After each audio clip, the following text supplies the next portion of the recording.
This is the Relevant Podcast.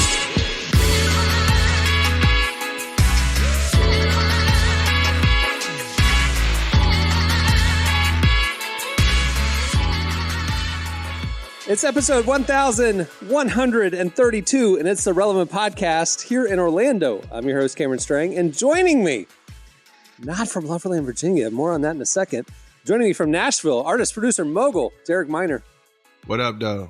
Just down the street there, our managing editor, downtown Emily Brown. Hey, y'all. And from Los Angeles, you know from Social Club Misfits, it's Marty. What's up? Jesse just texted us. This is the first time I can't remember when we've started a show without Jesse. He is caught in a meeting trying to put out a fire. He'll let us know if he can be here soon. I'm assuming it's a literal fire. I'm assuming that he's... That's what he would be called in on for his expertise. I honestly wish that he would bring the fire to Nashville because it's the low is -5. No, and the high is you lied. the high is 29. Yeah. So whatever fire that's happening in Virginia, if he don't mind, I'm wearing shorts right now. I'm literally wearing shorts. You wearing shorts right now? Like, I have an honest question, Cam. How long have you known Jesse? Since 2005. All right. So you guys were in college together, the whole thing, right? No. We both went to Oral Roberts University, but I went in the 90s. He graduated in 05. He was an intern at Relevant in 05 when he was a senior. And then after he joined the staff, we became good friends and, whatever. Yeah, I just feel like at one point, you guys were in the era of that one song, Jesse's Mom. And so I wonder if that was ever a conversation in your relationship. Jesse's girl. I think it's Jesse's girl. Yeah, you're thinking of Stacey's Stacey's mom. girl? You're thinking Stacey's mom and Jesse's girl. Oh, they're sisters. Jesse's girl. Yeah. help, please enlighten the black man. Oh, sorry, MTV. Yeah, in the 1980s, there was a Jesse's song. girl was there was a song called Springsteen, Jesse's wasn't it? Girl. Jesse's Girl. But it wasn't like music I listened to, so I didn't really know the lyrics. But Jesse told me like that song was like a traumatic song for him in like high school and college. Because like something about his ex-girlfriend. Maybe we'll ask him about it when he joins the show. Yeah, in a few. How about let's not make him relive childhood trauma on the Relevant Podcast. He's like, I have PTSD. Tell us that story. He really does. Like I was joking with him about it like 10 years ago, and he was like, "Yeah, that song, I can't joke about that song." And, like there was really something attached to it. Yeah. Anyway, so how are you coping in the tundra there in Nashville? When I lived in Nashville, if it would ice maybe like once or twice a winter and the entire city was shut down. Or if there was like a quarter inch of a light dusting of snow, like the streets were empty. Nobody knew what to do. And so like now you guys have a legit cold situation going on. How are you? Like, what's going on? Like, are you guys okay? This is an interesting. Nah, it's lit. Like my whole street is white. Like it's like it got gentrified. And we live. What about the weather? I've been to your house. What about the weather? Live in a really nice neighborhood. What about the weather? Hey, I walked into that one. Walked into that one. I just bumped my head on the ceiling with that one for sure. But yeah, no, it's the I live on a hill, and like you just don't see the street. Like it's just snow. And I haven't left in 4 days. Like I've just been. Well, welcome to my life. I don't leave but like once a week to take my kid to school one day. Like, yeah. Welcome to my reclusive lifestyle. We're running out of Netflix things to watch. Can I put you on to something that's really good? Please. Okay. Do you have Hulu? Yeah. Okay. Watch the newest season of Fargo. Oh, okay, yeah. bet. I hope that we interview one of these people from that show, or the girl. Juno. What's her name? I like this girl a lot. Juno. Yeah, she is great. I need to get into it because I love that. I love that type of show, and I just never started with Fargo. Try the newest season. Well, shouldn't I start at the beginning? Different. That's why I've never. They're all different stories. Yeah, so it's an anthology. each one of them. So Fargo is obviously a bigger movie. The same people who wrote Fargo started this TV show. Every season is a new show about a character around Fargo. It links to Fargo somehow. The newest season is about this lady who it's a true story, accidentally tases a cop because a parent-teacher meeting gets crazy and someone grabs her. So she tases a cop, goes to jail, fingerprints. And apparently she has been, this is the first episode. Apparently she's married. She was married 10 years ago to some weirdo cop guy. And now he's trying to chase her, but he sends assassins and she takes everybody out. Like, she's like Holy John crap. Wick as a woman. And it's like a true story. It's a crazy, I recommend everybody watch it. That's the best description Fargo for the season show 5. I've ever I seen. am on it. So it's like True Detective, where each season is totally, or White Lotus, where each Yeah, it's an season is anthology. Absolutely. Yeah.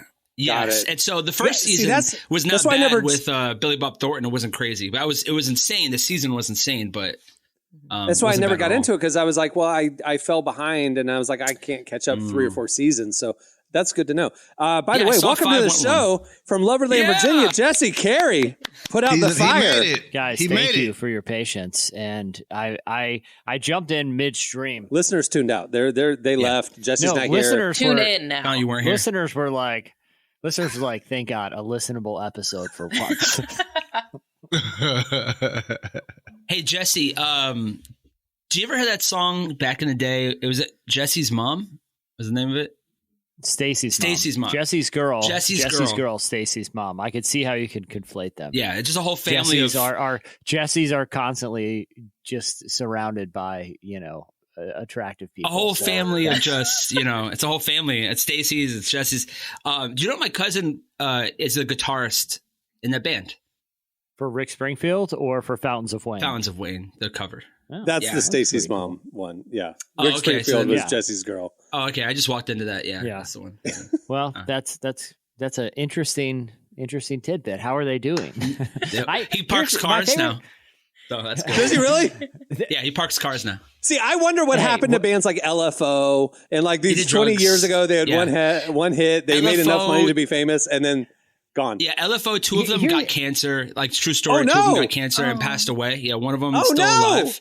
No. And then, a lot of them still, like, a lot of these old bands, they still exist. But then some of them did really bad things with their money during 2008 house booming time. Yeah. And so, now they're, you probably Really? saw it at Kane Prime, parking cars.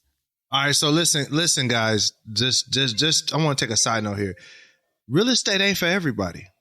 Like, I just want to let everybody know that regardless of what the YouTube or the Instagram gurus tell you about LLC Instagram, like real estate Instagram, like you could lose your whole shirt and your socks and drawers And your house. trying to flip houses and And houses. here's the thing. Here's the thing about Fountains of Wayne, because I actually they're Stacey's. best known for Stacey's mom, but they were actually a really great band, and the irony about that, one of my favorite ironies of that band is they released that song, and I just referenced it. It was 2001, Yeah. and that year, because of that song, they won Best New Artist. Wow. Even though they had been making music and releasing albums since 1995. Wow. Like the Grammys, like don't even Yeah. like you're new to us. We For didn't hear sure. you when you were doing like kind of cool indie rock stuff, but now that you had a novelty song break out on the radio, we'll honor you. But either way, I'm sorry about his housing woes. Same Right. thing with Jelly Roll. Jelly Roll is won Best New Artist at the CMAs. He's at 35. 39. 39, not 35, 39. And Jelly Roll has been making music longer than me. Yeah, he has. Like- I remember when Jelly Roll was rapping. Wait, Remember really? that? Those Yes. days he was on World Star. Yeah. Yeah, he was on Yeah, World he was Star. hip-hop. He would rap.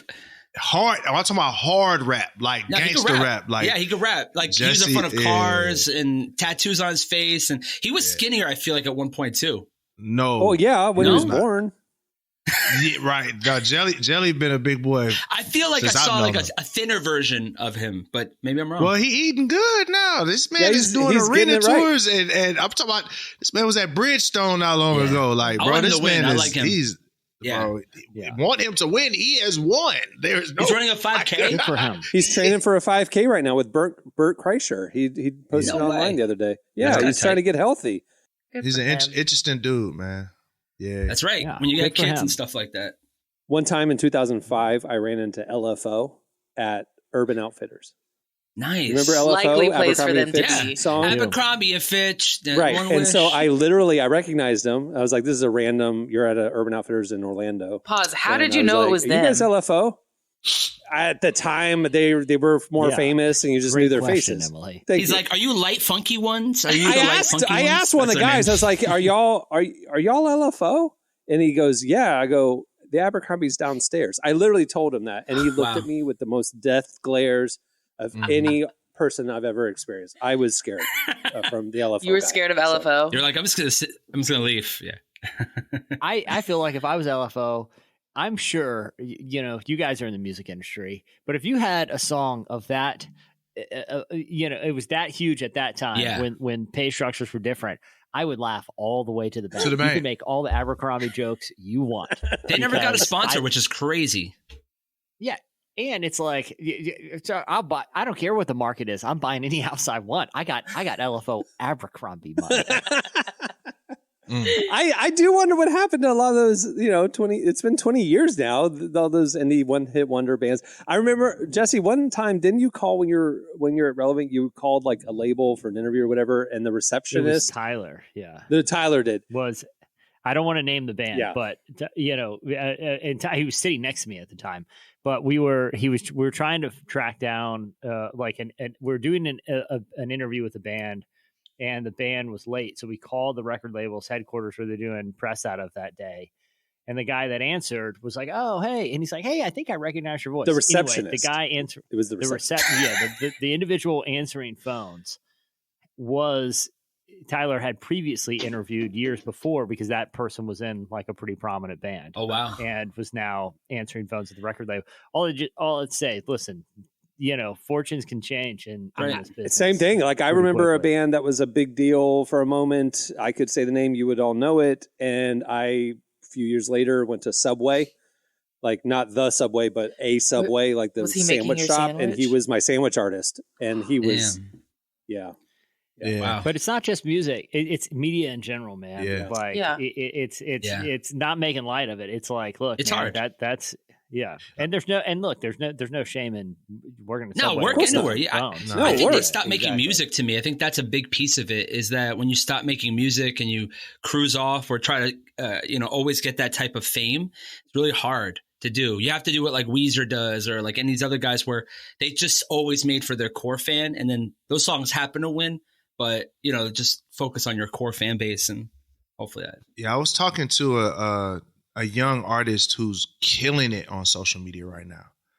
When I say killing it, I mean crushing it. And you know what he said? He said that one of his buddies, like, he wants to rap, but all he does is like sing. So, and he's tried out the rapping thing and it doesn't do well on social media. So he's like, he can't rap, even though that's a big part of his thing. He went viral for something else. And then there's another guy that he's like, yeah, this guy just finds the most popular stuff that's out and redoes it.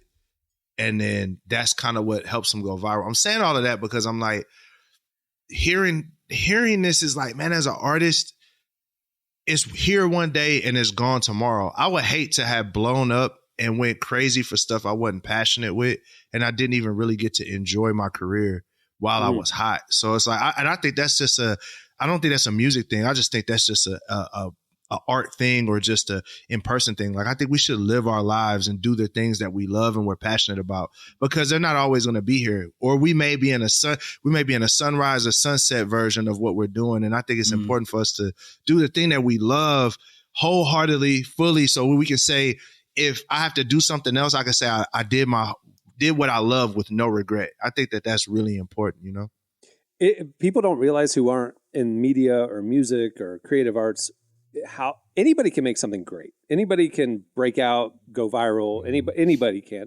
The hard thing is sustaining it, right? I mean, over time. I mean, like, that to me is like, show me the ones who have sustained it and like give them their flowers. Because like that's hard, because it's adapt or die. You're continually reinventing.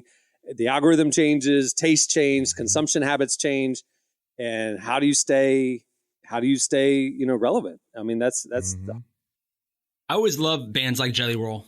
that blow up like that. He never stopped. I think that's the coolest thing.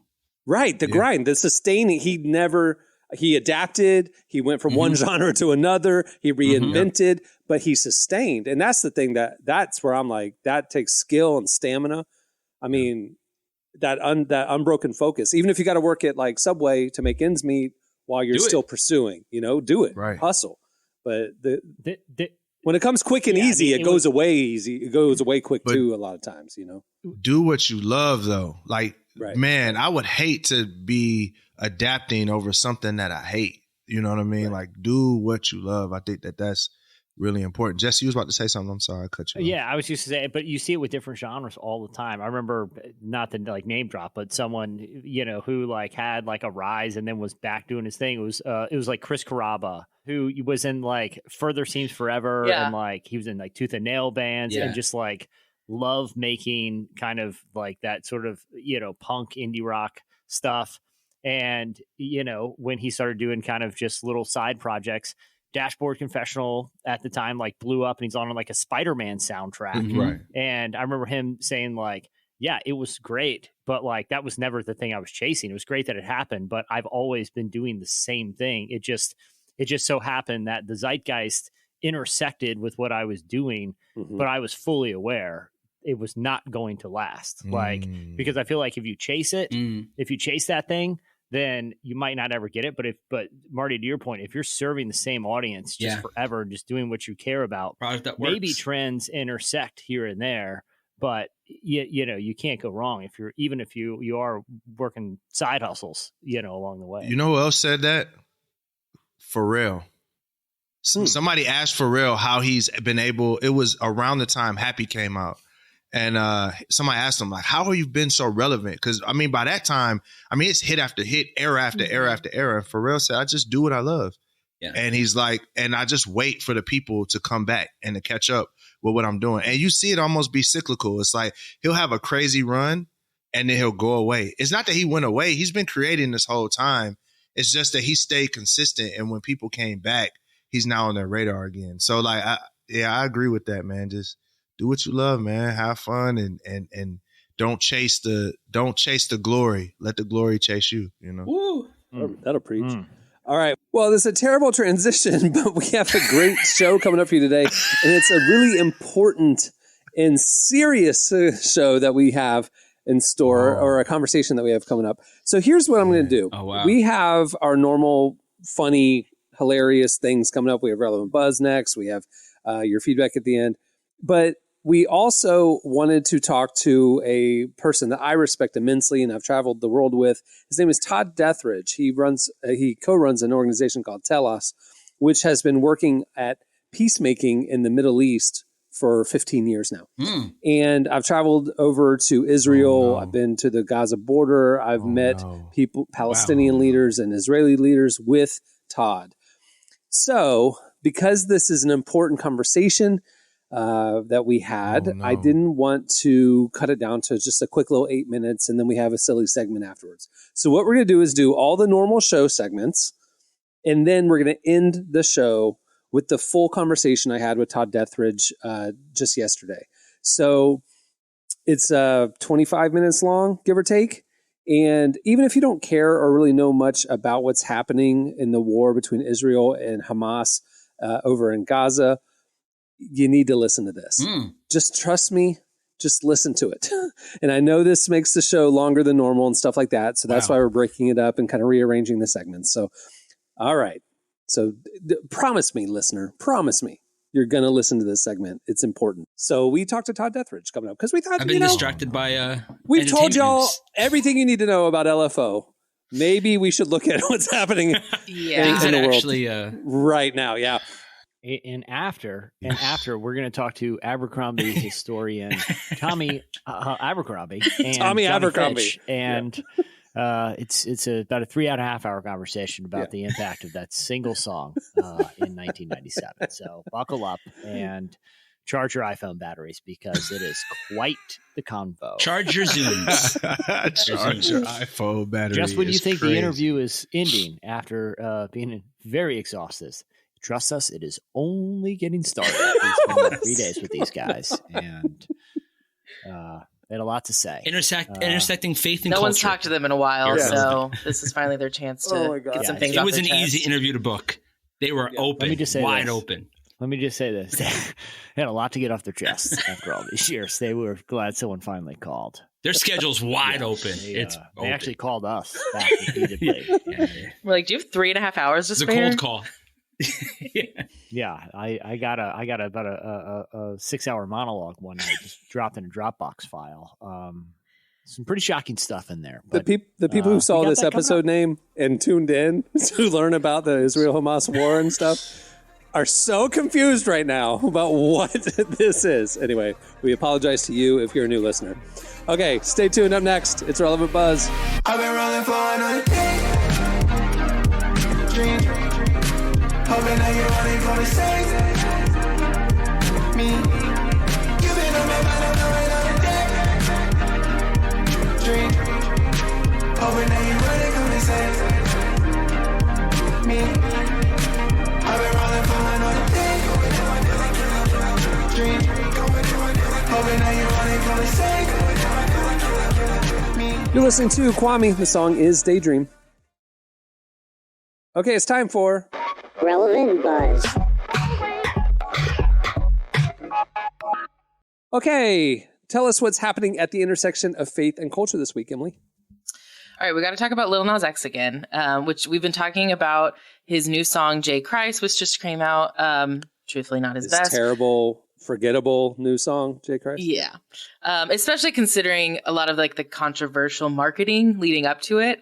We've discussed about this a lot, just the different tactics he was doing. And obviously Christians were upset about his trolling and the song. But after the song came out, he sort of posted an apology video. So in the video, he apologized for a gimmick where he sort of took communion. And if you didn't see it, it was a TikTok video he posted where it looks like he's in like a Catholic church, honestly. And he's kind of having fun dancing to his song while taking communion, which, as you know, is like a very just important part of the Christian faith.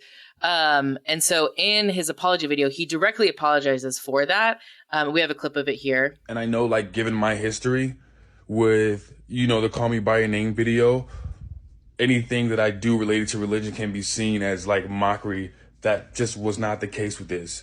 And I will say, though, with the communion video, with me eating the crackers and juice, I thought that video was going to be the video to lighten the mood, to take it down, like, less serious or whatnot. I thought that was something that we all wanted to do as kids or whatnot, but I didn't understand the idea of, you know, the reality of what it is. You know, it's me eating the communion, which is like the symbolism of like Jesus's blood and bones or something like that. I don't remember completely, but I did not mean it to as like a cannibalism thing or whatever the freak. But I do apologize for that. I will say I am sorry for that. However, the rest of the video is essentially a non-apology. He doesn't really apologize for any of the other marketing tactics and just says things like, that wasn't my intention, or I'm sorry it came off that way. So it's kind of this weird, like, he directly acknowledges one thing that he feels was too far, but the rest he's like, let me just explain kind of where I'm at. He's that toxic boyfriend that was like, oh, I'm sorry you got upset. That kind of an apology. Can I tell you why he'll never be great? Because guys like Kanye, they don't apologize. They do those things and they say, it is what it is. But when you start to go back and say, I'm sorry, like, you lose. See, he didn't apologize for offending Christians with the whole gimmick. He only apologized because he felt like he crossed the line with the communion thing. You know, like he was just like, actually, I know that was a line I probably shouldn't have, but I don't apologize. Or I'm sorry you got offended about the other stuff, but he didn't really apologize for that. Sorry stuff. You guys got offended. Yeah. I was talking with my wife about this yesterday because, you know, because even when he apologized for the communion, he said something about like, yeah, I didn't know about the cannibalism thing or something like that. It was like, it was slick in there. Like it's still a little jokey. Well, he's like, apparently you're drinking the blood and eating the bones of Jesus. That's what he's like. I didn't know that was that sacred. And it's just like, dude, you grew up in the church listening to Lecrae. You know what communion is. You idiot. Yeah. You're acting like you don't know. You know. But at the same time, this is another thing that I don't think that we take into consideration. And this, I think, is also the danger of social media. This kid's been famous since he was 18 and he's 24. He's young and dumb. Like, I honestly feel like when you look at guys that have been, I hope, this is my hope for him, is that he'll be, like when you look at someone like a Lil Richard was very similar, like flamboyant, whatever. And he was really repentant as he got older, you know, and that's what I hope that happens with this dude. But it's like, you see it, he's been a troll from the moment he's been 18 years old. It's just like now he's a troll with unlimited amounts of money and he's only 24 years old. I'm like, this dude, like, I honestly don't think he realizes the weight of some of the things he's saying. I think sometimes we give him a little too much credit. You know, I don't think he realizes that, but I think he's just so charismatic that it works.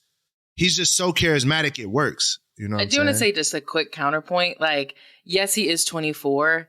And while that is young, it's not that young. Like, he is not a teenager. And I do think you know what I'm saying? He's not that young, but at the same time, he's been famous since he's been 18. So imagine for 5 years, people have given you everything you want. That's true. Prop said this to me a long time ago. He said, there's a certain level of fame and notoriety that can break your brain. And at 18 years old, when you give somebody that much money, that much influence, they rarely have people in their lives to challenge them. So, Matt, like the thing we say about Kanye is like, nobody's in his circle to push back. Well, he's not had anybody in his circle to push back since he was 18. They think he's the best thing since sliced bread. So I'm not saying that, I'm not saying to give him a pass. I'm just saying I see, like, I'm looking, like when I saw that apology, I saw someone who's not used to apologizing, that had a level of conviction, that's trying to figure it all out at 24 years old. And he's not, for the last 5 years, anyone's told him no, ever. And it's like, just looking at this, it really makes me say, I'm not saying like people should be upset. Like, I'm not like, you've taken God and you've like blasphemed publicly in an awful way.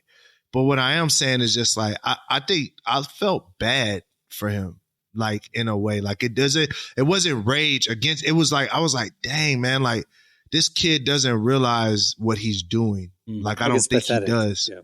It's like pity. I pity him. Like, you're an idiot. Like, you don't even know what you're doing. And you think it's all attention is good attention. Exactly. Because like, I mean, all of us work in media and we understand that like the success of stuff is a lot of times measured, you know, through like basic engagement metrics, right? Oh, this many people responded. Look at how many people, how many impressions this got. Like, oh, it's doing great. Yeah.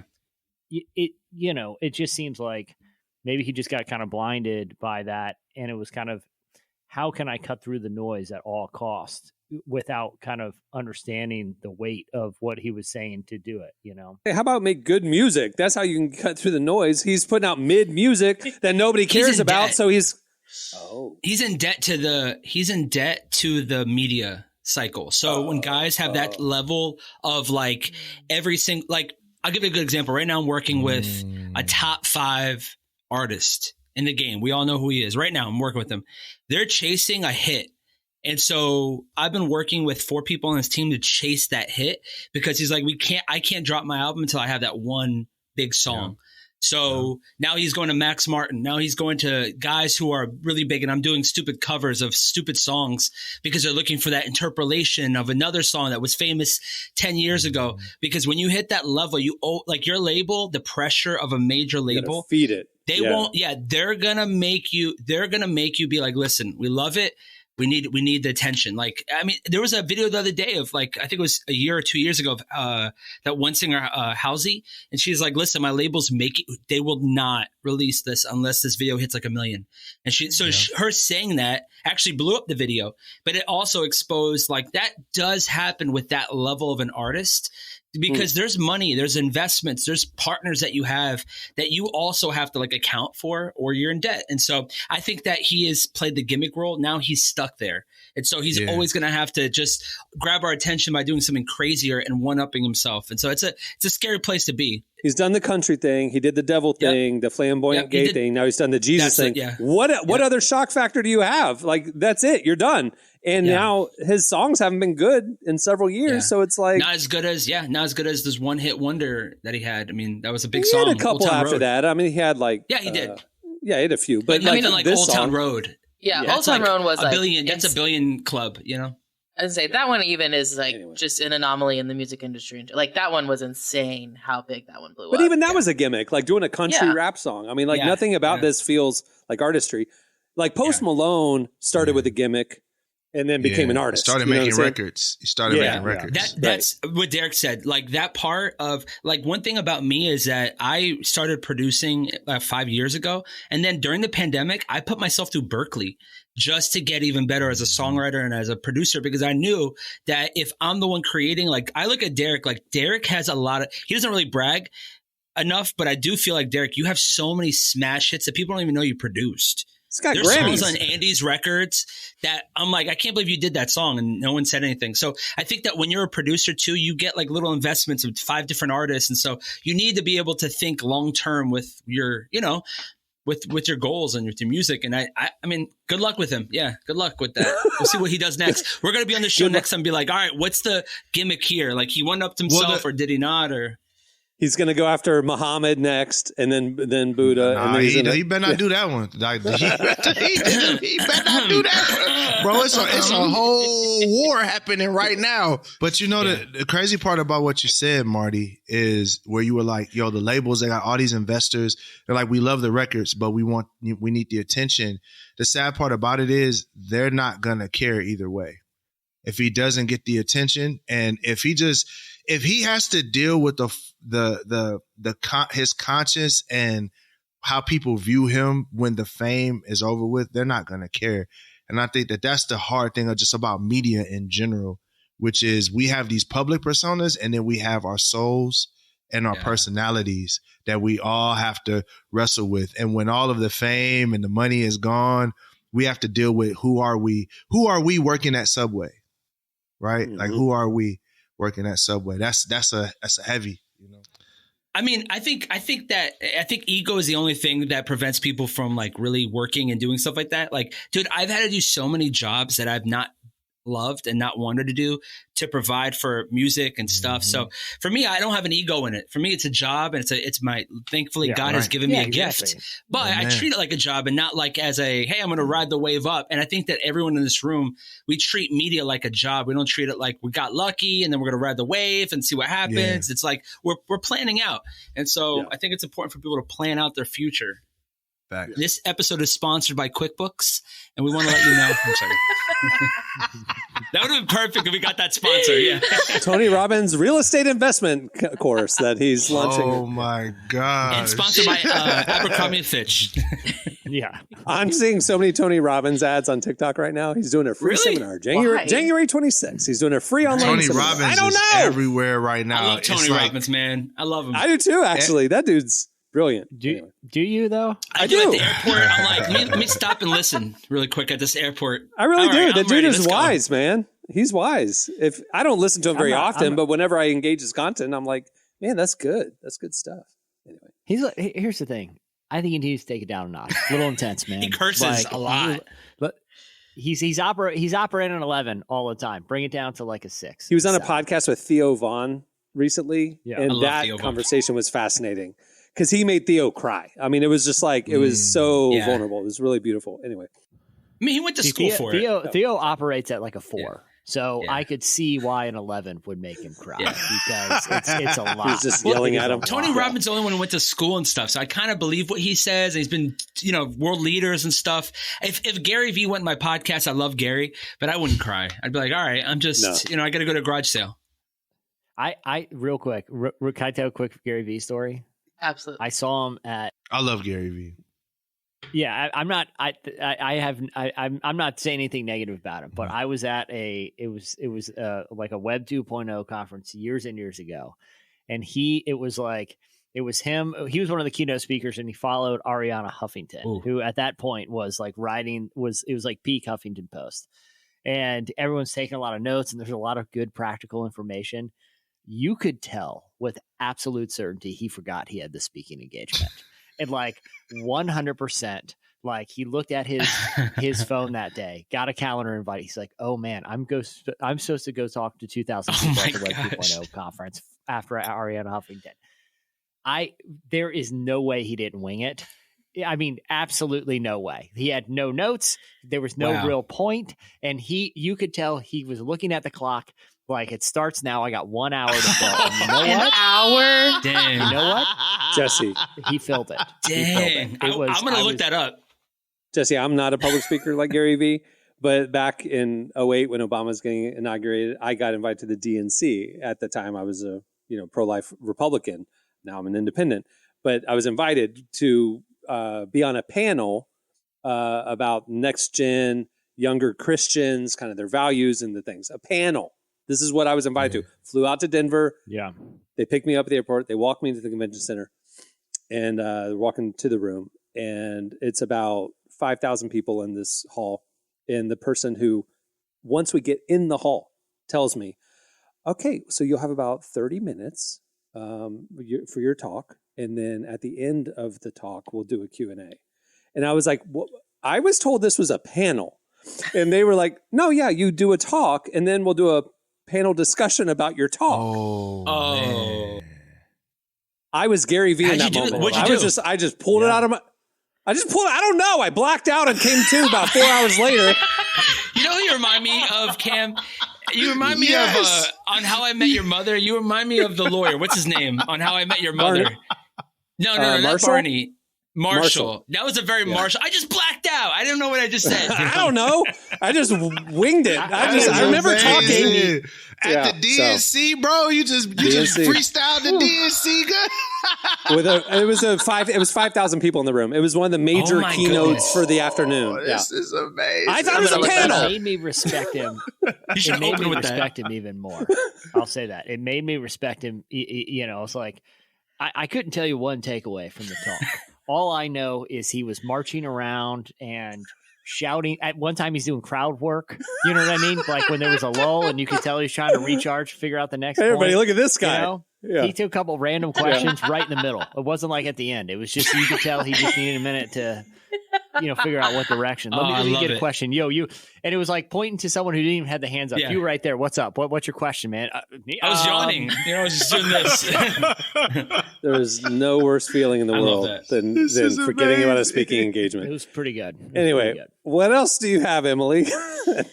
Are we putting you on the spot? Did you prepare? Did you prepare, Emily? Are you ready for the next one?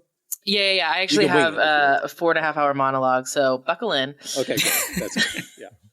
I want to keep talking about the music industry actually, because I don't know if you noticed, but it's kind of changing. Artists are what? I know this breaking news here for you guys. Artists are just really not making or barely making enough of an income just by posting music on streaming. Touring isn't always a viable option, and so a lot of independent artists are getting really creative. And one of those artists is Thad Cockrell, who's a friend of the show. He was the frontman for a band called Leagues. We're big fans of him. And he's doing something really unique with his next album. He's released 5 solo albums before. He announced earlier this month that his next one is available only if you purchase it, and it's going to cost $99. He put this on Instagram and Facebook, and he said, if I don't do this, I will not be able to continue making music. Yeah, and you can pre-order it on my site. You'll get a vinyl and a CD, a digital download. It's $99. There's packages beyond that include merch. $99. I got to be honest, I pre-ordered because I want to support artists I believe in, and I appreciate the outside the box thinking about this. I'll buy it, and I don't even know who he is. I know it's crazy because I know you guys know who he is, but just because of that, I will do it. So 2.5 years ago, Thad kind of had a moment because he had one of his last solo album had some songs that kind of, he's a good indie pop artist. He's a writer's writer. Thad's pen game is crazy. Yeah. So this crazy story happened that Jimmy Fallon was in a hardware store by his house and heard this crazy song being played overhead, fell in love with it. Who is this artist? He tweets about it, ends up, it's Thad. It's the song I'm about to play here in a second. And he had Thad then come on The Tonight Show. And there's this whole thing. Here's the song that went viral from Thad a couple years ago. If I'm gonna go down, I wanna go down swinging. I wanna go down with all of my heart. If I'm gonna go down, I wanna go down swinging. So now he's got his next project. He's been writing ever since then. And his next project is coming out. And he just realized that I can't put this out on the streaming platform, so it won't be on Spotify or Apple Music. He's going to keep it to his hardcore fans. You guys have been talking about your base, your core fans, and they'll be the ones that support you. He said, well, cool, support me. Put your money where your mouth is. And he's doing something I've never heard of before. So good for him. I love that. Well, Nipsey Hussle did it.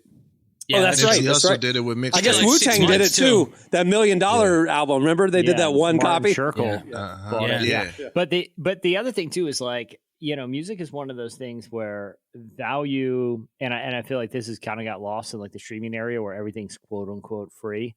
There's a cost to stuff, but it might not, you might have to pay directly for it like in the old days. But like, I was reading like the old Freakonomics. Have you guys ever read Freakonomics, the books back in the day? Yeah. Where basically like they were able to test like if people perceived if they were told this was a very expensive wine versus this is a cheap wine, they could flip like drugstore wine with really nice stuff, and it was the perception of value that made people enjoy it more. Yeah, you know what I mean? Sure. Like even though you could produce it for the same amount, you could buy it for varying amounts. If someone perceived the value to be there, they actually get better enjoyment out of. And I think it's cool where artists, say, listen, the value of this is what I dictate it to be, because that's what not only is going to be, monetarily sustainable for me, but it's also the perceived value I put on my music. Yeah, and I think that can affect the enjoyment experience. I think it's a cool idea. Well, I think that's also all right, so when you talk to every social media guru that tells you how to blow your content up, they're like song a week, song a month, song every day, and disposable. content on content. Yeah, And you make disposable music. So like an artist like that who doesn't make disposable music is saying, this is 3 years writing a project. Yeah. This is art. Pay for it. Kendrick, we marvel over an album for a whole year and we're satisfied. But then you have a guy like Drake who's a disruptor, but that's a one-off. But for the most part, artists who take their time are, they treat like J. Cole. These guys are treated with more respect. The more time. There's a J. Cole track coming up. Yeah, and we're not going to get one for a while. So just take this, If J. Cole was just churning out stuff like NBA Youngboy or these guys just turn out like thousands of songs, it's like he would be forgettable. He would be forgettable. Or just be streamed on YouTube and it would be cool. But the impact of him doing little by little is huge, Yeah. I think that goes to show when we talk about like the music industry hasn't changed. It's literally supply, demand, and brand. It hasn't changed much. It's just changed the thing that people say works. But what I found is 9 times out of 10, by the time you find out something works for somebody else, it doesn't work for you. Like the artist Russ. Russ did the once a week thing, and Toby Nwigwe did the once a week thing. And then there's tons of people that are trying to do the once a week thing, and it's not working. Well, it doesn't work for you because it worked for them. Toby did it during COVID, right? During lockdown. It was like nobody had done this before the way he was doing it. It was a little bit before. It was a little bit, right. It was visual. That's what it was for him. Russ was doing the songs on SoundCloud. He took the furniture out of his living room and painted it all mint green, and everybody's like streaming during COVID, and he had this set that he made, and it was just unique. But he was already doing that before, though. That was kind of when, I think COVID was when the attention got on it as far as the monuments, but he did Get Twisted Sundays before that. So he did it. He dropped the stuff on Sunday, which a music industry no, right? You're supposed to drop on Friday, right? He dropped it once a week, but his thing was visual, right? So I think that I just feel like this. Anytime a guru tells you that this is what you should be doing, by the time you see that, it's too late. You have to just throw it in the trash, do something different. It's back to what we said at the beginning of the show. Do what you believe in, that you're passionate about, and commit to it. It'll probably work if you're halfway decent at what you do. Yeah. All right. What's the last thing you have, Emily? The last thing is the Office spinoff is like actually happening as of this week. Oh, no. Yeah. Greg Daniels, the showrunner, announced that earlier this week on Tuesday, they started the writing sessions to flesh out the new Office. Now, who does it center around, or what is so? Okay, the series it's not a reboot. It's not like a continuation. The idea that they're kind of working around is it's a new character set in a new office, but it's in the same world as the Dunder Mifflin paper company. So it's basically just another mockumentary style series. Yeah. It's like the 40 Rock. It's just another camera handheld talking head. Well, he did, but the idea is like the characters in this show could potentially interact with people from the Office universe, like possibly like a little cameo or something. Yeah, or maybe there's references to. It would be like, Derek, you could help me out with like how a random product from like Stark Enterprises would show up in an unrelated Marvel universe. Like they could be using Dunder Mifflin stationery hypothetically, even though it or whatever, they could have interesting intersections there. Is kind of the implication. It's the OCU, right? The Office Cinematic Universe. Honestly, that's what we did in our write-up. Emily did that in our write-up. The Office Universe, capital U. Like we talked about this. Like I'm kind of going like The Office worked in the early 2000s because it was a shared mundane experience that America understood. We're bored at work. We're playing solitaire. We're cutting corners. We're out of an 8-hour workday, I'm really working for 3.5 to 4 hours. It's just like there's dead time. There's water cooler conversations. It worked. That is not the reality anymore. You're working at home. You don't have dead time like that. That company has cut your job and sent it to AI. You know what I mean? So it's like Dunder Mifflin with 14. Today's show is brought to you in part by Factor, America's #1 ready-to-eat meal delivery service. With Factor, you can eat well for breakfast, lunch, and dinner with chef-prepared, dietitian-approved, ready-to-eat meals delivered straight to your door. I'm a Factor customer, and I can't tell you how much I love Factor. Everything comes fresh, not frozen, and it is ready in literally 2 minutes, which is perfect. You just heat it and eat it. It's so good. And if you're looking to lose a little weight in the new year, try their delicious dietitian-approved Calorie Smart meals with 550 calories or less per serving. They also have high-protein meals, vegetarian meals. There's so many options. Head to factormeals.com/relevant50 and use code relevant50 to get 50% off right now. Again, that's code relevant50 at factormeals.com/relevant50 to get 50% off. Go do it. Employees in the old days would be 8. I agree with you. That was the best part. Now. The mundane, the boring, the drab colors, But imagine it set in the world of Zoom and remote and balancing remote work and side hustle. Like I feel like the punchline has changed. The punchline is no longer mundanity, but there are still punchlines to modern work life.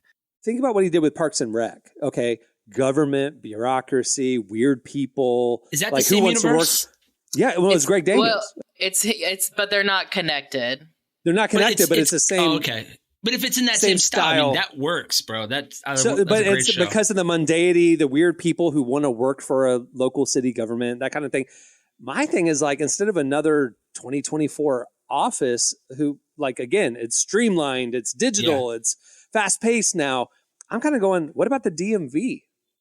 That's a good show. Oh man, you know what I mean? Like where are people? They're steal it. Where are people, dude, who are bored that and is weird? A great idea. That's a great idea. Or the post I was office. just there, so it's really good. Post office. The posters on the office. wall, like it's still stuff from like the 80s. It's like peeling. It's like a poster that's just lasted. Everything is like kind of yellowish. You ever notice that? Like everything's a little yellow in every government facility. Like it's ages in yellow. It's weird. Right. But even like a dentist or doctor's office, man, those places. Well, we had Scrubs doing the medical comedy. Dentists would be crazy. But dentist, post office, DMV. I think DMV and post office. I mean, I don't want to Zoom young office. If the office starts off like this, somebody's in a Zoom call, just like what we're in right now.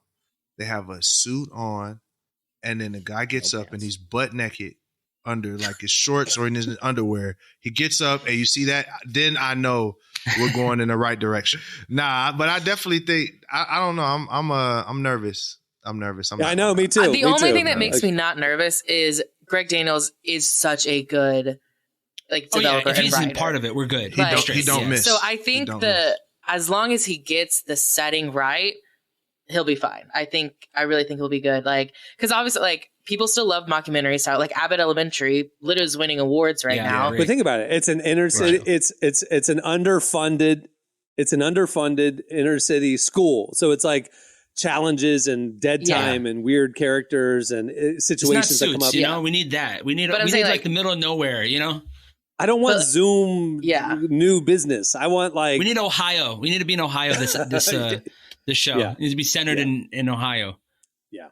Anyway, all right, Greg Daniels, we just gave you some free ideas. So if you want to run DMV, we're going to ask you for that check. Cameron's going to come after you. Is the DMV a post office? I'm just kidding. I'm telling you, how has there not been a mockumentary? We are going to ask for this check. Not Cameron. Well, see, because we were talking, Cameron and I were talking about this. Like some of the best parts about Parks and Rec were the weird people that came in and asked for permits or were at the forums and stuff. And it's like, everybody's got to go to the DMV, which means... And also, who wants to work at a DMV? Weird people. Sorry if you're a DMV employee. But I'm saying, so the characters themselves would be weird. The person who works at your local DMV is going to, slow down your next process. Well, your license is screwed next time, buddy. Revoked. You're gonna be in line for a minute, buddy. All right, that'll do it for... Make sure to check out relevantmagazine.com, where we are covering the intersection of faith, culture, and everything in between. Thanks, Emily. All right, stay tuned. Up next, actually, it's your feedback.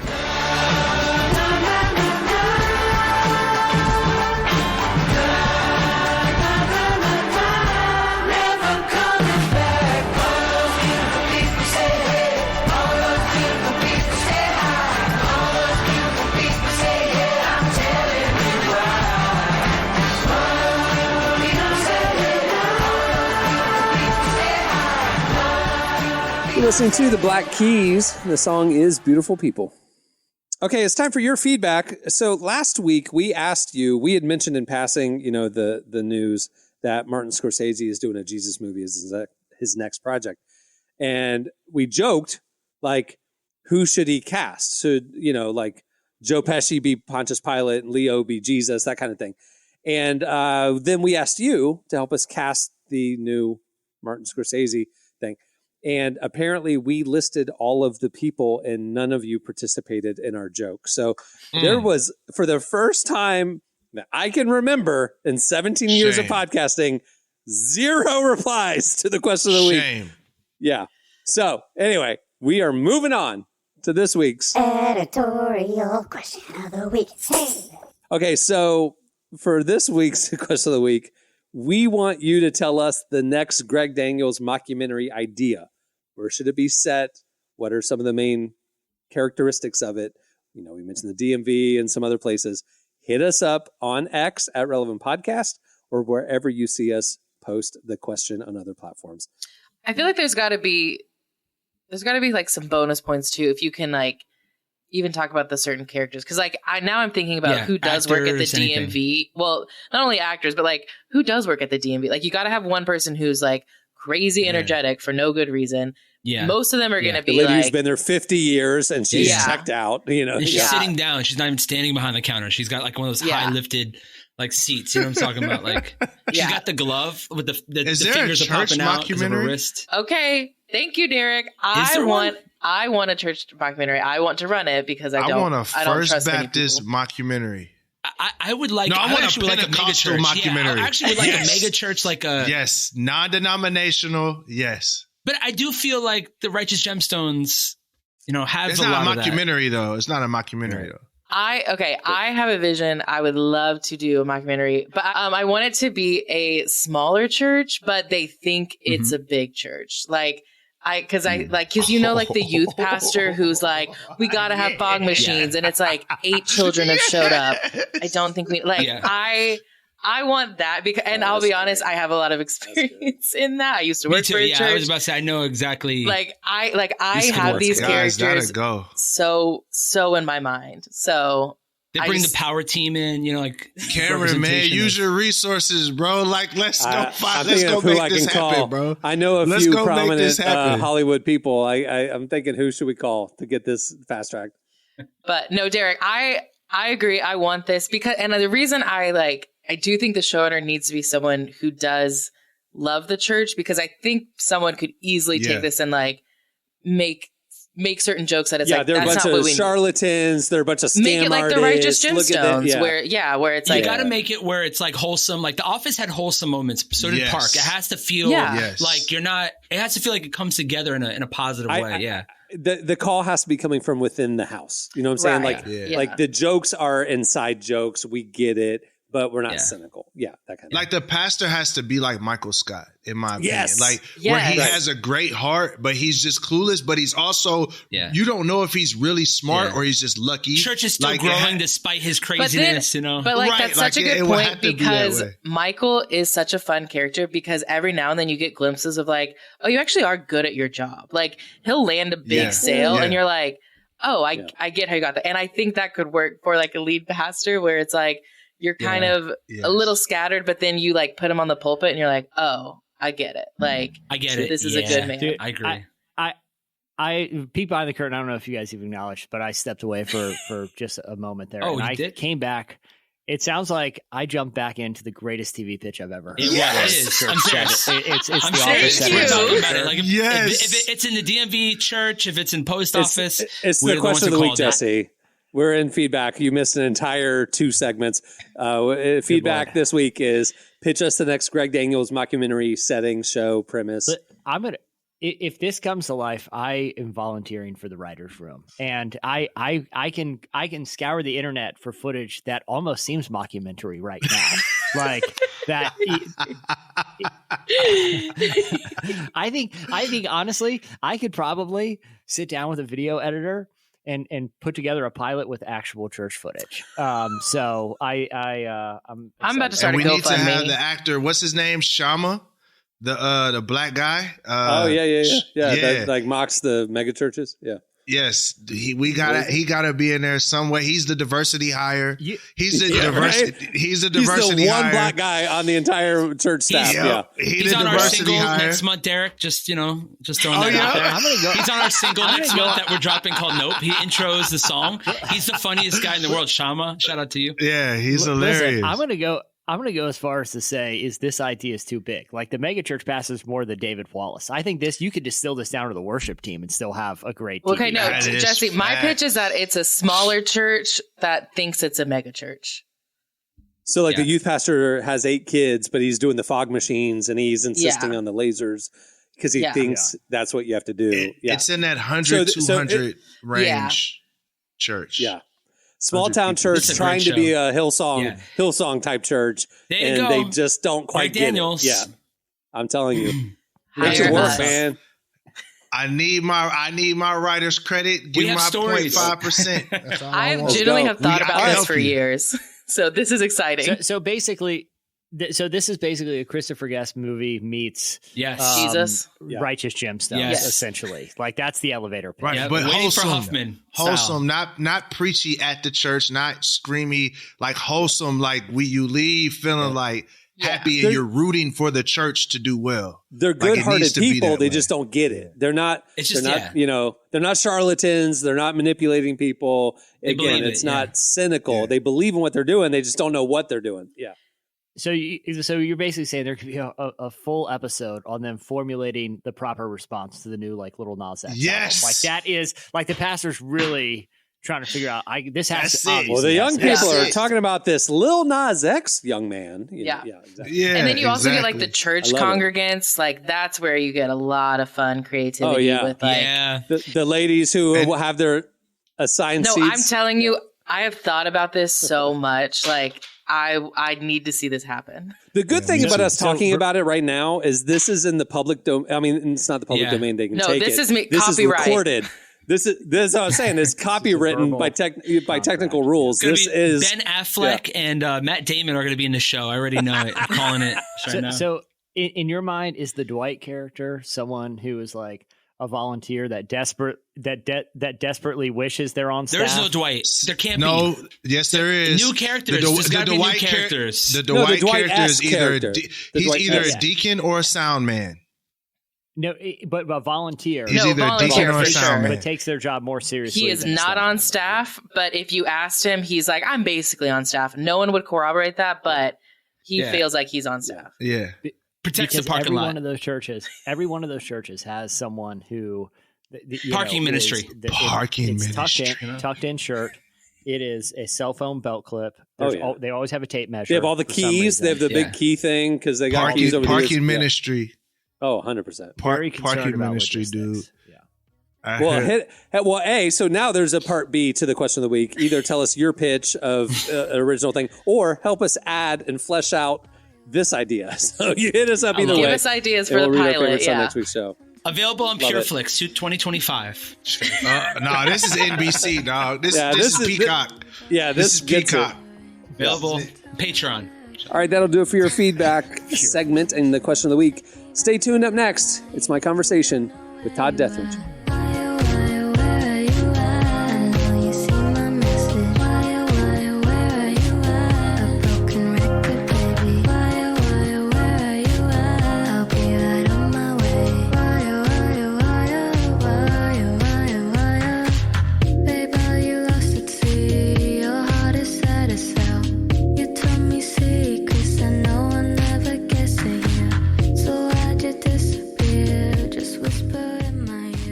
You're listening to Audrey. The song is YWA. Like I mentioned at the beginning of the show, our guest this week is Todd Deatherage. He co-runs an organization called Telos, which has been really working on the front lines at peacemaking there in the Middle East. Todd's background is in politics, the State Department. His co-founder in Telos, Greg Khalil, is a Christian Palestinian. So they come from two different perspectives, but what brings them together is Jesus. Jesus in the land, in the Holy Land there in Galilee, said, "Blessed are the peacemakers." Not the peacekeepers, peacemakers. We as Christians have a role to play in not only being informed about what's happening in the world, especially in the Holy Land, but also playing an active part in it, in trying to bring about peace and equality for everybody that's affected right now. So I wanted to bring him on to talk about the conflict, now that it's gone on for months and months, and there's tens of thousands of lives that have been lost, and there's the potential of it escalating. I trust Todd and wanted to bring him on to help give perspective about what's happening, what we should think about it, and what we can do to possibly make a difference. So without any further ado, here is my conversation with Todd Deatherage from Telos.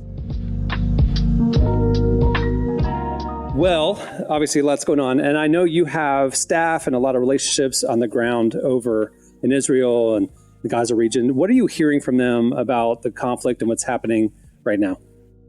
On the one hand, sort of everyone we know is safe and no one is okay. And there's just such trauma. There was trauma on the other side of this, and what happened on October 7th and what has happened since then has awakened and reminded of historical trauma. So each is their own tragedy. And then everything since then has also just been a recollection back to historic tragedies and traumas. And so it's a very, very brutal time. And it's far from over. 1,200 Jewish Israelis died on October 7th. A little more than a couple hundred were kidnapped, and all that brutality. And we're close to 24,000 people who've died in the Gaza Strip now, and that number rises every day, including children. So, yeah, it's a really brutal time. Bringing it back to the U.S., with everything going on so much longer than people probably expected it to. Award season's happening. We're starting to see more statements. We're seeing protests on college campuses. What are your thoughts about what we're seeing here in the U.S. and the division and the side picking that's kind of happening? Yeah, I mean, it's really forced people, a lot of folks, into these hard binaries that had always, existed. I mean, this is a part of the world that a lot of people care about because it's the Holy Land. And so for Jews, Christians, Muslims, this is very central to their faith stories, to their religious identities, to all these other things. So we've cared about it, and that the way that we've cared about it from the outside, though, in the last 100 years of this conflict has often been to just import it. So we choose our side, and so we create activism and around the conflict that is a reflection of the conflict itself. So if I'm pro-Israel, I'm anti-Palestinian by default. If I'm pro-Palestinian, I'm anti-Israeli by default, and that kind of activism has definitely only contributed to the conflict. Well, you've seen that in spades right now. You've seen deep division on, as you said, college campuses and high school. I have a daughter who's a high school teacher. In her own school, they really are struggling to know how to address this and deal with it. You're seeing it in communities throughout the world. And that is just a reflection of just, where we are on this. But on the other hand, a lot of folks are also struggling to really try to understand this outside that binary. And they're trying to look for the humanity, of everyone here in unique ways, and that's been a really interesting development too. I think this is a space we've tried to carve out for 15 years now. Tellus was 15 years old this week. In fact, our work was found. We started. This is where Greg Khalil and I did back in this week in January in 2009. Really trying to carve out this new space that said that it's a false choice to say that sort of I'm for one against the other. I have to be for the flourishing of all if there's anything that's going to work there. And we rooted that in a deep set of friendships and relationships. You've met many of those people on all sides of this. You've been with us to the Gaza border, and you've been in one of those villages that was attacked on October 7th. You've also been with us in many different parts of the West Bank and refugee camps. And you've met with people on kind of all sides of this, and you've seen the way we've rooted ourselves in those relationships, and always knowing that any reality there had to account for everybody's being there and their legitimacy there, but their flourishing there and their equality there. They're not to be there under systems of control and occupation and blockade and all of that, but to be there with equality. And that vision that we've always encouraged and supported with the people there have in that way, and tried to build here at home in the U.S., it just turned into a shared grief right now. But we're finding that a lot of people share that. We've just had so many people come to us in the middle of all this, looking for that space that we've been trying to carve out and now trying to hold. And I don't know if you've seen this, but Lifeway released some poll numbers back in December, surveying how Christians were thinking about all this. It was incredibly encouraging. There was an enormous amount of nuance in there. American Christians who responded to this Lifeway survey were, 80% of them were definitely understanding that both people had a story that had to be honored and recognized. More than 80% of them supported a two-state solution, which is such an old and tired idea that doesn't really have any credibility there anymore. But it gets to this idea that some way of dividing, sharing the land, living living in a new political arrangement in which everybody's equal, was in the imagination of a lot of American Christians. And so I think this moment is revealing of, people are really gravitating to the extremes, mostly out of deep pain because they have these personal connections to it and they see it in these ways. But also a lot of people are trying to sort it out in a way that appreciates the humanity of everybody there. And that's at least that's something to build onto right now. Because it seems like all we're hearing is protests or people getting dropped by their managers because they tweeted a thing. It seems like everybody's picking very hard sides right now. Totally. So. Yep. And you have the dangerous rise in anti-Semitism. Right. You have all, this demonizing of people in Gaza as if they're not even human beings. I mean, that's all out there right now. And it's so ugly and people are afraid to speak often because of these things. Right. But yet there's a whole nother way. And we got to keep arguing for it. I keep having to explain to friends who kind of see some headlines. They don't really know what's going on. They know terrorists attacked Israel and Israel responded. Honestly, there's a parallel to 9/11, right? Big response, long-term response to an attack from a certain sect of people or group. And I'm trying to explain to people, like, this isn't a Palestinian war. This isn't a war of Israel versus Palestine. This is Hamas. Hamas is a terrorist organization. This is not representative of all those citizens in Gaza, because they're kind of going, well, yeah, bulldoze Gaza, get rid of all the terrorists. I'm going, explain this to people. There are millions of non-Hamas adherents in Gaza, innocent lives being lost. Absolutely, yeah. Hamas is a religious and ideological nationalist movement that was birthed in the 1980s out of the sort of influenced by the Muslim Brotherhood in Egypt, and their vision is a Palestinian state that is observant of their understanding of Islam and Islamic law and that sort of thing. And they gained their real purchase as an opposition to the peace agreement. The dominant Palestinian political movement, the Fatah party through the PLO, the Palestine Liberation Organization, committed itself to this peace process with Israel to try to create a two-state solution and all that. And that was where the vast majority of Palestinians were, and all the polling that was happening at the time, and Israelis too. And Hamas becomes the kind of the resistance to that.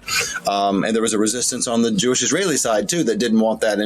But the combination of the two, the assassination of the Israeli prime minister by Jewish opposition, other actions there, Hamas attacks, terrorist attacks during that time, the continued growth of settlements, all these things kind of threw that off the rails. But that's how Hamas really came into its own in some ways, and ultimately they took control of this Palestinian enclave or territory that was under Israeli control called the Gaza Strip. And they have controlled it since 2007 under a full Israeli-Egyptian military air, land, and sea blockade in terms of everything, what goes in and out. And so people have been shut off from the world in this place, and it's been the kind of place where extremism is going to breed. It's a breeding ground for that, because you have no ability. People for the last 17 years have had no ability to move inside and out of the Gaza Strip. Very limited access to what even can come in and go out in terms of goods and materials and things like that. And so, living in these kind of conditions, it's a horrible situation. But they have controlled it pretty brutally too. The people who live there have lived under this brutal control. So it was Hamas who perpetrated this act on October 7th, not all the Palestinian people. And that's definitely got to be understood. And they're also not a state actor. And that's an important part of this too.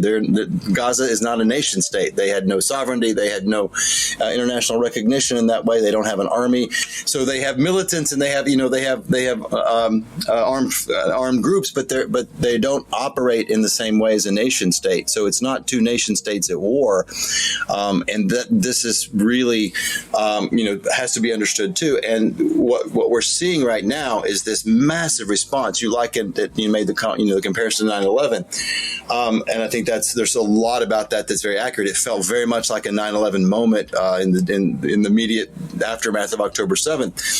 But, it took us several weeks to respond by going into Afghanistan. It took us a year and a half to go into Iraq. But, the Israelis were in Gaza that weekend. I mean, just immediately after that, in this sort of immediate strike back. And it was not clear at the time, and still not clear today, that they had a real strategy. This mission of we're going to topple Hamas, we're going to eliminate Hamas. But what has been happening is this, indiscriminate attack on all of the Gaza Strip. You've got 80% of the population now displaced. Over, like 1.8 million people are out of their homes, and many of their homes have now been destroyed. About half the homes in Gaza have been destroyed or damaged in bombing campaigns. And you've had up, 24,000 people have been killed up to this point. Many of them are civilians, and the estimates are 9,000 to 10,000 of them are children. And so what that is doing is not in any way defeating Hamas. It's actually making it's building Hamas, in my view, not just in Gaza, but in the Middle East. Why would the 3 million Gaza residents be okay with a few thousand terrorists in their midst, get themselves wiped out? I mean, why don't the Gaza Palestinian residents who are not Hamas affiliated push back on Hamas themselves? Or are you seeing actually Israel has now done so much damage to innocent Palestinians, we're going to fight with Hamas? So what are you seeing happen in that sense? It's hard to know what is actually going on because there's very little media presence inside to know the story of what's happening there in its fullness. But there's definitely still resistance from Hamas fighters to Israel. Israel has soldiers on the ground, and they're doing these massive bombardments, and they've moved people around. The overwhelming majority, of people are in no way resisting or fighting against Israelis. They're just trying to survive. The most important military power in the Middle East is conducting this campaign against this terrorist organization and against the civilian population, and that's the key part of it. It's an overwhelmingly civilian population that is bearing the brunt of all this. And but what happens in these situations is that people become drawn to extremism as a result of these kinds of things. I mean, when you have massive civilian death, the response to that is often you create new people with such hatred for what just happened that they end up going on these paths of revenge. And so it's hard for me to see how that this is in any way doing anything but ensuring that you can't kill a bad idea. I mean, the Hamas ideology is a really noxious idea, but you can't kill all the people who have a bad idea and eliminate an idea. The more you try to do that, the more innocent people you kill in that process, the more you're going to ensure that idea gets perpetuated. The way you counter a really bad idea is with a better one. And if you give people a hope for a better future, many people will gravitate toward it. There will be some who won't. There'll always be the resistors who won't. But you marginalize them. You push them to the edge if you give people hope. And what people in Gaza have not had for a really long time is any sense of hope.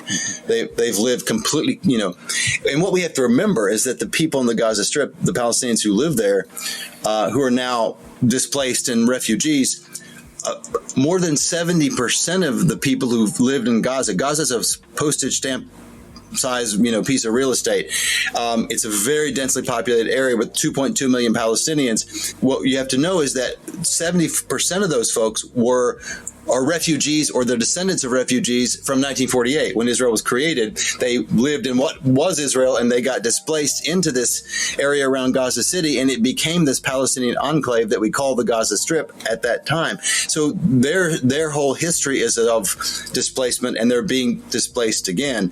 And they've lived in this kind of hopeless condition for not just 17 years, but for more than 70 years, without a real vision for a better future, at least since the collapse of the Oslo peace process. And so that's the way you counter a bad idea, is that you do everything you can to create a better reality for everybody. And I'd say the people in the south of Israel have lived for many years also without any prospect for a better reality. So the government's response to the rockets that have been fired out of Gaza for 20 years now onto the south of Israel has just been to what they call mow the grass, to bomb Gaza every so often, to push back, but to never really try to deal with the situation in Gaza. And you've met one of those, one of the residents there who was always calling for her own government to engage this issue, not to just imagine that if we just keep in this kind of, we just keep bombing them and they keep lobbing rockets, and then we use our superior power to kill a bunch of people in Gaza and then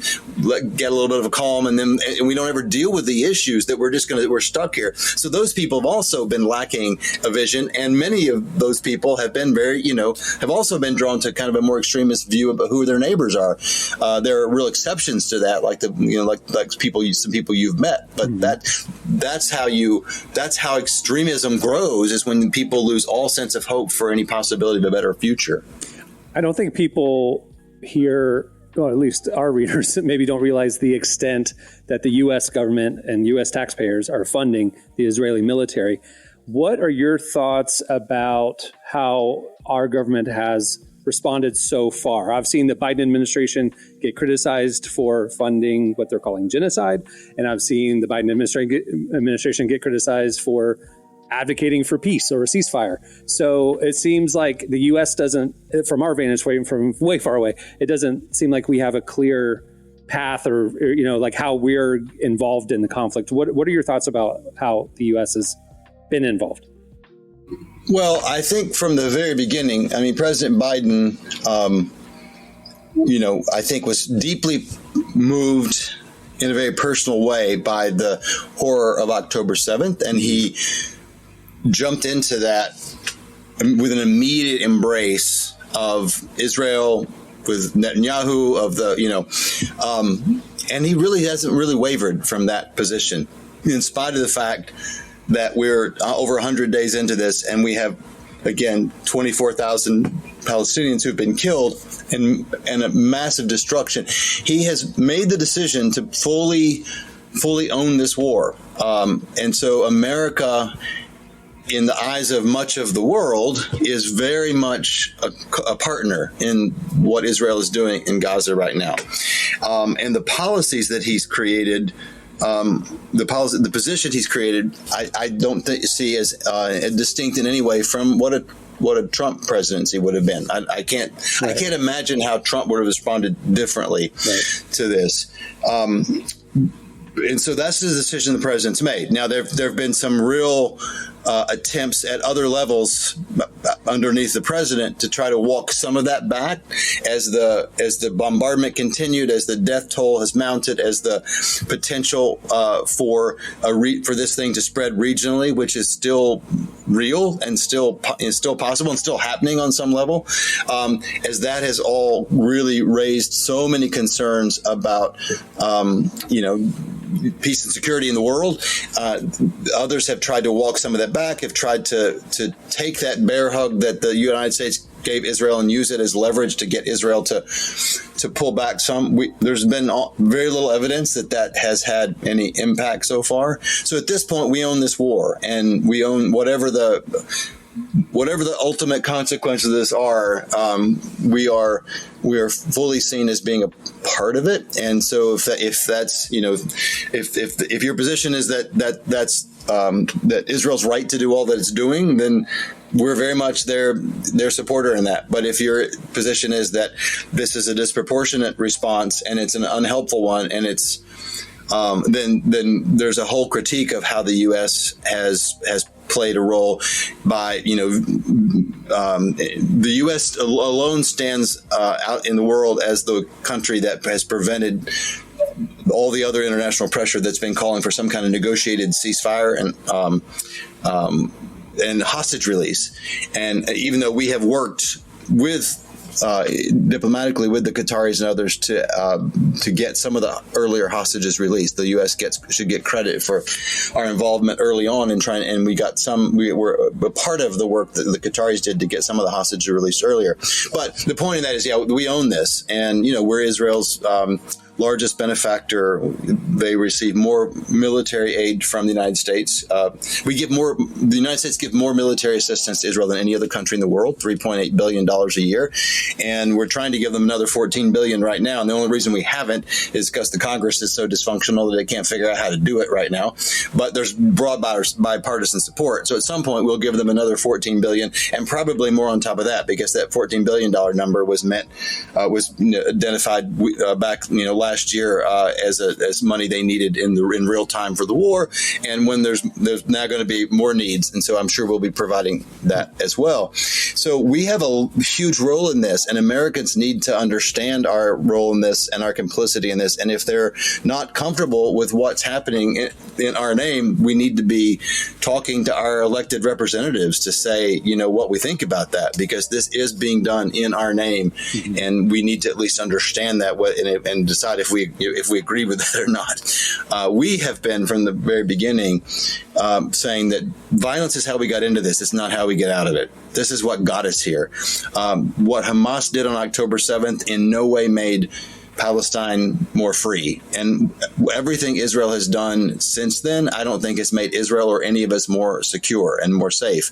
And so that's how these things continue. It's not how we get out of these things. And we've been calling for negotiations to end the bombardment and also to get the hostages released. Those are the key things that I think could help us find footing to do something different. But this pathway of holding hostages and massive bombardment and displacement of all these people and all the deaths, that's not, there's no end game in that makes any sense to me. What is the best case outcome and the worst case outcome that you see? I don't even want to talk about the worst case outcome. I know why, but because I've been saying this in some conversations. It's like, y'all, you don't realize that the fight over in Lebanon in the north is now getting roped in, and they're allies, and Hamas is getting now allies, and then we have allies, and then all of a sudden this could expand, and so you can draw your own conclusions of where that goes. But I don't think people realize. I think a lot of Americans are just so focused on inflation or whatever that they don't realize that what's happening in this little tiny country over there really could be a tipping point for the globe. Yeah, there's a lot of geopolitics there's a lot of proxy wars that are happening. I mean, a lot of this is really about our own desire to assert ourselves in that part of the world, and the Iranian ambitions and our desire to counter that, and the Russians and the Chinese realizing there's some power vacuums there that they could step into. And so all of that was the precursor, the immediate precursor.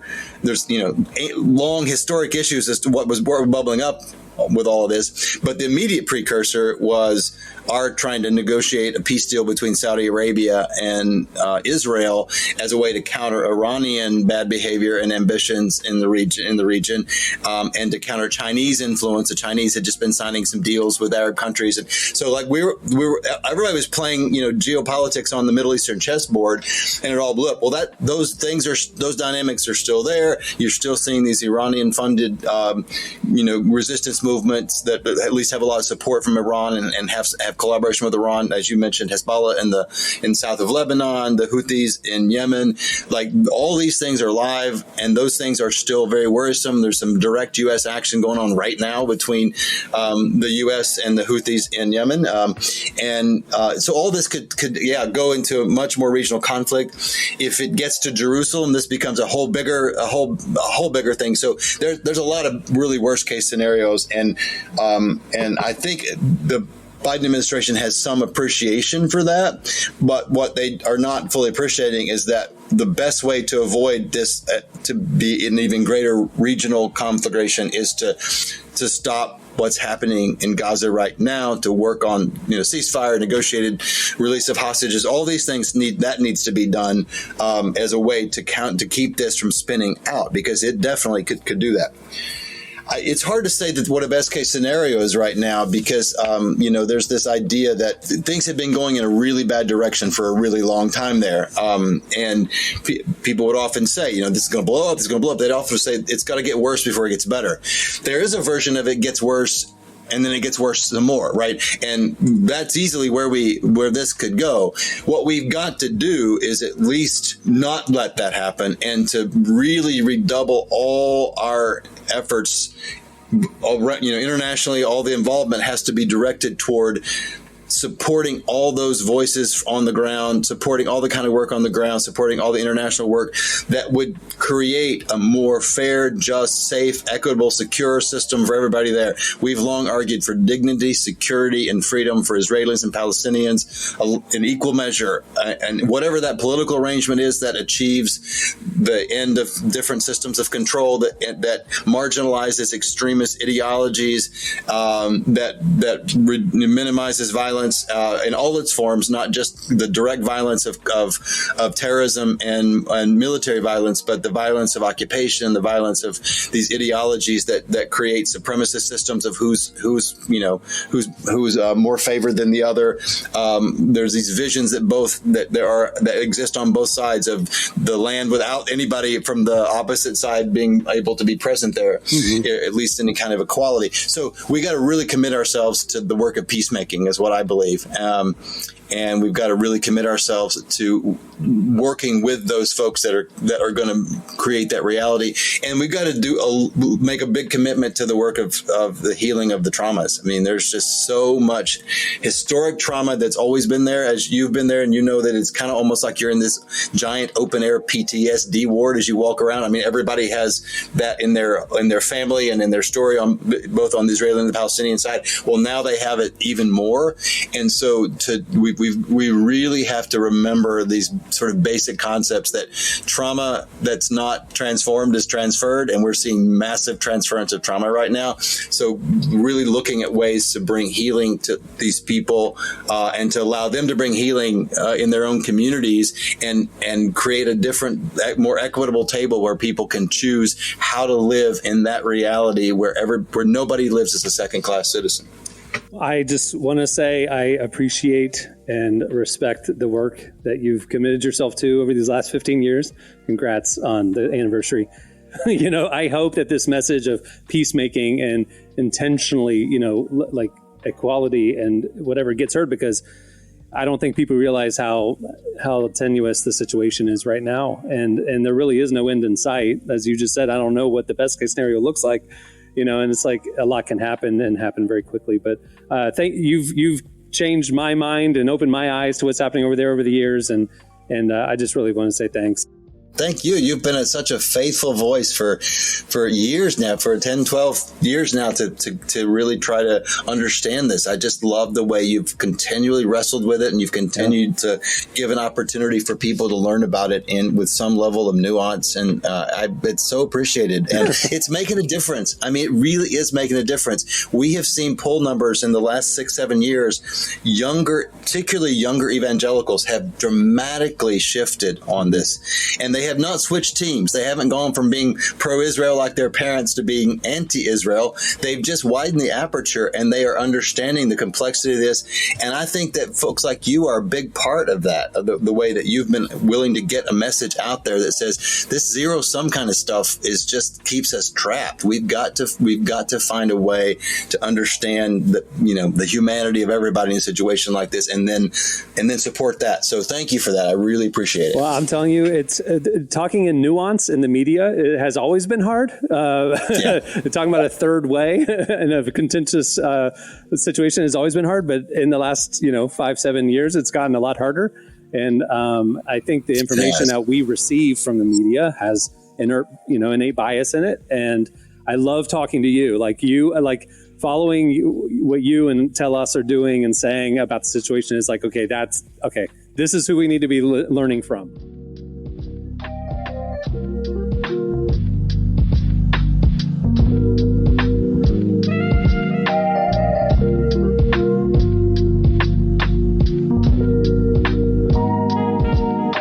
That was Todd Deatherage. Find out more about what they're doing and ways you can get involved and get more informed by checking out their website, telosgroup.org. Fantastic stuff. Also, if you want to share the conversation we just had or read it and go through it again, we have put the full transcription at relevantmagazine.com, and we'll post the video of our conversation as well. So you could share that. Check it out on the Relevant YouTube channel and check it out at relevantmagazine.com. All right. Well, wrapping things up, make sure to check out relevantmagazine.com every weekday where we're covering the intersection of faith, culture, and everything in between. If you want to stay connected, make sure to get our daily newsletter where we send you our top 5 trending stories in your inbox every morning. And if you want this show and the site, but ad-free, sign up for Relevant Plus. Relevant Plus, as low as $250 a month, you can get this podcast and everything at our website and full podcast archives, our digital issue, beautifully designed, and more. You can find out all the information right there at the website. Just click the Relevant Plus tab.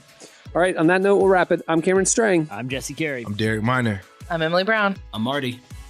We'll see you on Tuesday. Have a great weekend, everyone.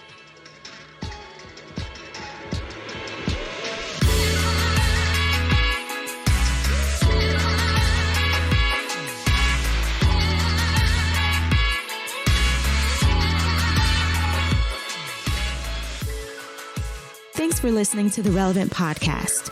Check out our features, interviews, and news updates every day at relevantmagazine.com. And make sure to follow Relevant on Facebook, Twitter, and Instagram for the latest. For more great podcasts, browse the shows on the Relevant Podcast Network, which you can find at our site. And while you're there, don't miss the all-new era of Relevant Magazine. A new issue releases every other month at relevantmagazine.com.